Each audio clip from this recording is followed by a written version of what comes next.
E aqui vamos ver rapidamente o que é uma arquitetura de uma aplicação web.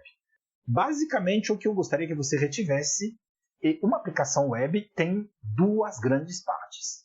A parte do cliente, que é a parte que você, usuário, interage na tela, no navegador. Então, quando você lá digita o seu login, a sua senha para entrar no Facebook, quando você lá clica para assistir o vídeo que você está assistindo aqui, se você está assistindo no navegador, né? No Chrome, no Edge e tudo mais, essa parte onde você está interagindo com a tela do computador e tudo mais, essa parte que a gente chama de client-side, o lado cliente ou o famoso front-end.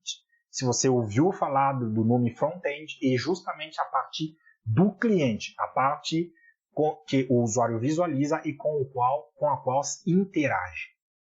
Mas uma aplicação web não é baseada apenas nessa parte do cliente. Tem o lado que é oculto ao usuário, mas que é o lado responsável por processar dados, fazer regras de negócios, regras lógicas, algoritmos, mandar esses dados para serem armazenados em banco de dados, que são também outras camadas, né? Sistemas desenvolvidos para guardar dados, para leituras, escritas e tudo mais. Então, essa parte aí que o usuário não vê, mas que faz justamente, basicamente, o cérebro da aplicação que manda os dados para o lado do cliente para que o usuário veja, interaja e guarda os dados de acordo com os pedidos do cliente, de acordo com a interação do usuário, por exemplo, essa parte aí a gente chama de servidor ou back-end.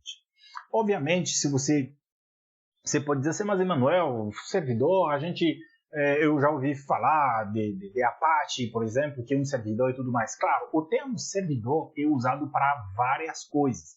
Inclusive, se você trabalha como suporte, por exemplo, e está assistindo o meu vídeo porque você quer migrar para a área de desenvolvimento, você pode dizer, mas Emanuel, o servidor na minha empresa é aquele conjunto de máquinas lá onde a gente guarda as aplicações. Claro, o termo servidor, em inglês server, ele é aquele que serve, aquele que atende aos pedidos, por isso o servidor, beleza? Então, ele é usado na computação de forma polissêmica.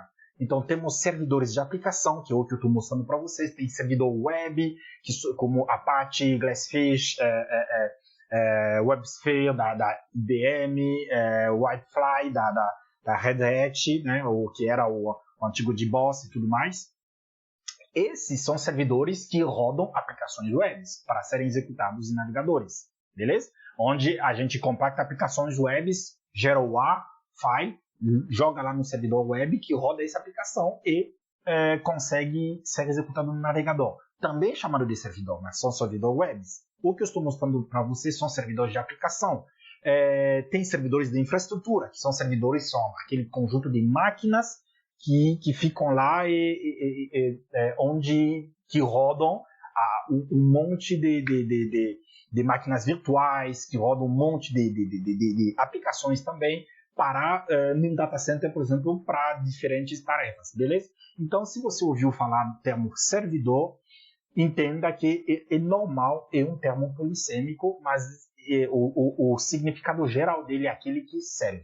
Então, no caso de uma aplicação web, a gente chama a parte do servidor, a parte daquele que atende aos pedidos do cliente, que é o lado front-end, o lado que o usuário vê e com que interage. Por isso, inclusive, vocês estão vendo no meio desse... Deixa eu ver se o mouse consegue aparecer. No meio dessas duas grandes camadas, que é o front-end e o back-end, vocês estão vendo que tem aqui o request response. Request, né, em inglês, significa pedido, e o response é resposta. O cliente faz um pedido ao servidor, o servidor responde ao cliente. É a forma de se comunicar. Mas não se preocupa que essas bases e fundamentos, a gente tem muitos vídeos onde a gente vai entrar, vamos ver cada uma dessas coisas. Você vai entender nesse canal o que é um desenvolvedor web e você vai conseguir se tornar um desenvolvedor web mesmo não sabendo programar, beleza? Tudo isso aí, estando comigo, você vai conseguir entender isso e avançar na sua jornada aí. beleza? Mas para hoje fica na cabeça o lado cliente, que é o front-end, o lado servidor, que é o back-end, beleza?